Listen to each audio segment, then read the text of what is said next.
जोहार। झारखंड के इतिहास में ना कुछ विद्रोह सिर्फ लड़ाइयां नहीं थी, बल्कि वो आने वाले बड़े बदलावों की आहट थी। तो आज हम एक ऐसी ही कहानी को जानेंगे, कोल विद्रोह और संथाल हूल के बीच की एक बहुत जरूरी कड़ी, जिसने अंग्रेजों की चूलें हिला दी थी। जी हाँ, ये कहानी है 1832-33 के भूमिज विद्रोह की, जिसे इतिहास में आज भी गंगा नारायण का हंगामा के नाम से जाना जाता है। तो पहला सवाल यही उठता है कि आज़ादी की लड़ाई से जुड़े इतने बड़े आदिवासी विद्रोह को हंगामा क्यों कहा गया। मतलब ये शब्द तो हम और आप अक्सर छोटी-मोटी उथल-पुथल के लिए इस्तेमाल करते हैं, है ना? लेकिन इस हंगामे के पीछे एक नेता के अपमान की पूरी कौम के शोषण की और एक ऐसे विद्रोह की कहानी छुपी है जिसने ब्रिटिश हुकूमत की नींव तक को हिला दिया था।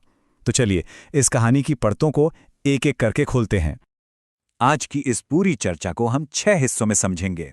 पहले इस हंगामे का एक परिचय, फिर जानेंगे कि इसकी चिंगारी कहां से उठी, यानी विद्रोह के कारण क्या थे।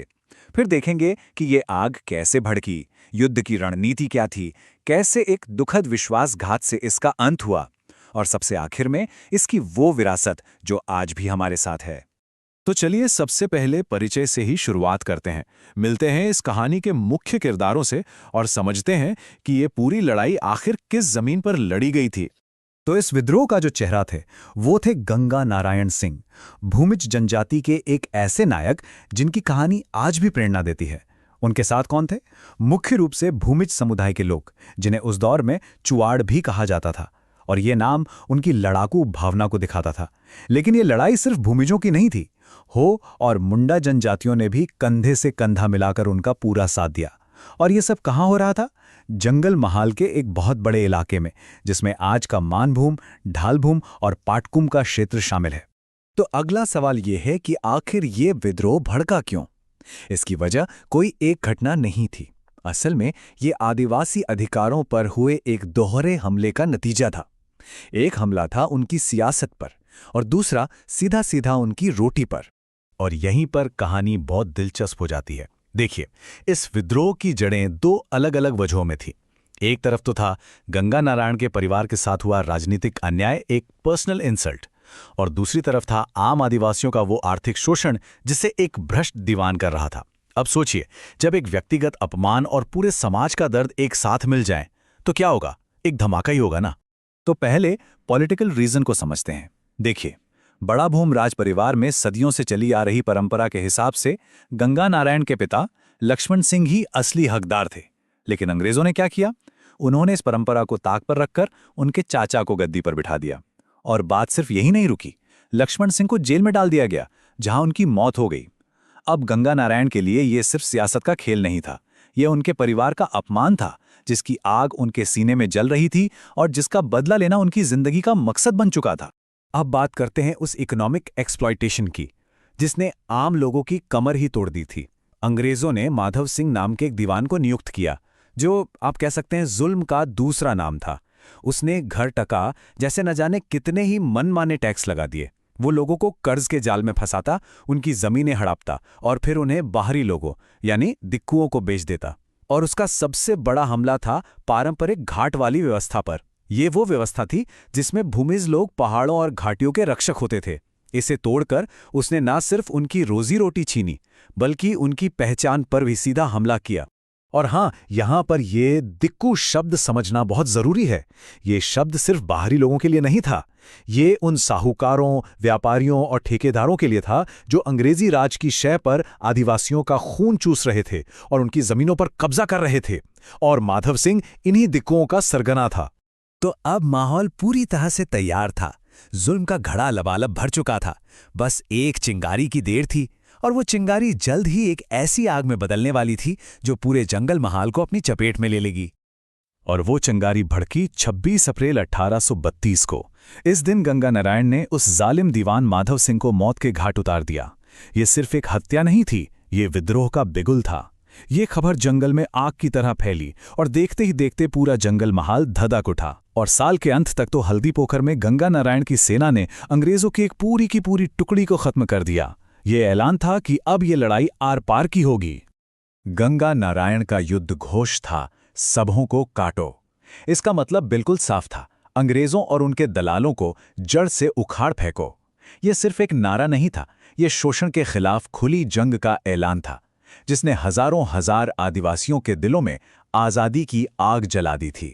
लेकिन देखिए, ये विद्रोह सिर्फ जुनून और गुस्से का उबाल नहीं था। इसके पीछे एक सोची समझी रणनीति थी, मजबूत गठबंधन थे। चलिए देखते हैं कि कैसे मुट्ठी भर आदिवासियों ने ब्रिटिश साम्राज्य जैसी एक महाशक्ति को सीधी चुनौती दे दी थी। गंगा नारायण एक बेहतरीन रणनीतिकार थे, इसमें कोई शक नहीं। उन्होंने हो जनजाति, जिन्हें उनकी लड़ाकू काबिलियत के लिए लड़का कोल भी कहा जाता था, और कोल विद्रोह के अनुभवी लड़ाकों के साथ मिलकर एक मजबूत गठबंधन बनाया। उनके पास गर्ग दीवान और सूरा नायक जैसे काबिल कमांडर नहीं थे, और उनकी रणनीति वो थी गुरिल्ला युद्ध। पहाड़ों और जंगलों का फायदा उठाकर अंग्रेजी सेना पर छिपकर हमला करना और उनकी सप्लाई लाइन काट देना। इस रणनीति ने अंग्रेजों को इतना परेशान कर दिया कि उन्हें अपने सबसे खतरनाक अफसर कैप्टन विल्किंसन को भेजना पड़ा। जी हां, वही विल्किंसन जिसने कोल विद्रोह को बड़ी बेरहमी से कुचला था। अंग्रेजी सेना के लगातार हमलों के बावजूद गंगा नारायण का हौसला बिल्कुल नहीं टूटा। लेकिन इस वीर की कहानी का अंत एक विश्वासघात से हुआ, एक धोखे से। हुआ ये कि अंग्रेजों का दबाव लगातार बढ़ता जा रहा था। मजबूरन गंगा नारायण को सिंहभूम की ओर पीछे हटना पड़ा ताकि वो अपनी सेना को फिर से इकट्ठा कर सकें। लेकिन रास्ते में उन्होंने अपने पुराने दुश्मन और अंग्रेजों के पिट्ठू खरसावां के ठाकुर चेतन सिंह के किले पर हमला करने का फैसला किया। 7 फरवरी 1833, यही वो दिन था जब वो बहादुरी से लड़ते हुए शहीद हो गए। लेकिन कहानी का सबसे दुखद हिस्सा भी बाकी था। उस गद्दार ठाकुर चेतन सिंह ने उनके मृत शरीर से उनका सर अलग किया और उसे एक थाली में सजाकर कैप्टन विल्किंसन को तोहफे में पेश कर दिया। और इस गद्दारी का इनाम क्या था? 5000 रुपए। सोचिए, एक तरफ एक नायक की शहादत थी और दूसरी तरफ उसकी शहादत पर लगाई गई बोली। ये घटना ब्रिटिश राज के क्रूर चेहरे को पूरी तरह से बेनकाब करती है। तो गंगा नारायण शहीद हो गए, विद्रोह भी खत्म हो गया, तो क्या सब बेकार गया? नहीं, उनकी कुर्बानी बेकार नहीं गई। इस हंगामे ने ब्रिटिश हुकूमत को एक ऐसा झटका दिया कि उन्हें इस पूरे इलाके का प्रशासन ही बदलने पर मजबूर होना पड़ा। इस विद्रोह का असर कितना गहरा था, ये इन बदलावों से साफ पता चलता है। देखिए, विद्रोह से पहले जंगल महाल नाम का एक जिला हुआ करता था, उसे ही खत्म कर दिया गया। उसकी जगह एक नई प्रशासनिक इकाई बनाई गई, साउथ वेस्ट फ्रंटियर एजेंसी यानी SWFA। मानभूम को एक अलग जिला बना दिया गया और सबसे जरूरी बात, जमींदारों से पुलिस की ताकत छीनकर घाट वाली पुलिस व्यवस्था को सुधारा गया ताकि आदिवासियों को अपनी सुरक्षा का थोड़ा एहसास हो सके। और इन सभी बदलावों की नींव क्या थी? एक कानून, रेगुलेशन 13 ऑफ 1833। ये कानून सीधे सीधे भूमिज विद्रोह का नतीजा था। इसका मकसद ही यही था कि आदिवासी इलाकों में एक सीधी और जवाबदेह हुकूमत बनाई जाए ताकि भविष्य में फिर कभी ऐसा कोई हंगामा ना हो। और विडंबना देखिए, इस नई एजेंसी का मुख्यालय कहाँ बनाया गया? विल्किंसनगंज में, जिसे हम आज रांची के नाम से जानते हैं। तो चलिए, इस पूरी कहानी से जो मुख्य बातें याद रखनी हैं उन्हें एक बार जल्दी से देख लेते हैं। पहली बात, गंगा नारायण को झारखंड का प्रथम महानायक कहा जाता है। दूसरी, ये विद्रोह गंगा नारायण का हंगामा के नाम से मशहूर है और ये सवाल परीक्षाओं में अक्सर आता है। तीसरी बात, आज भी कुड़मी और भूमिज समाज उन्हें अपना नायक मानता है। और चौथी, हल्दी पोखर की वो शानदार जीत उनकी सैन्य कुशलता का सबसे बड़ा सबूत है। और आखिर में ये सवाल हमारे सामने खड़ा होता है जो सोचने पर मजबूर करता है।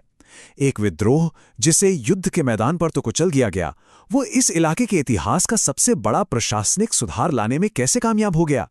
शायद इसका जवाब यही है कि कभी-कभी हार कर भी जीत हासिल की जा सकती है और एक हंगामा हमेशा के लिए बदलाव ला सकता है।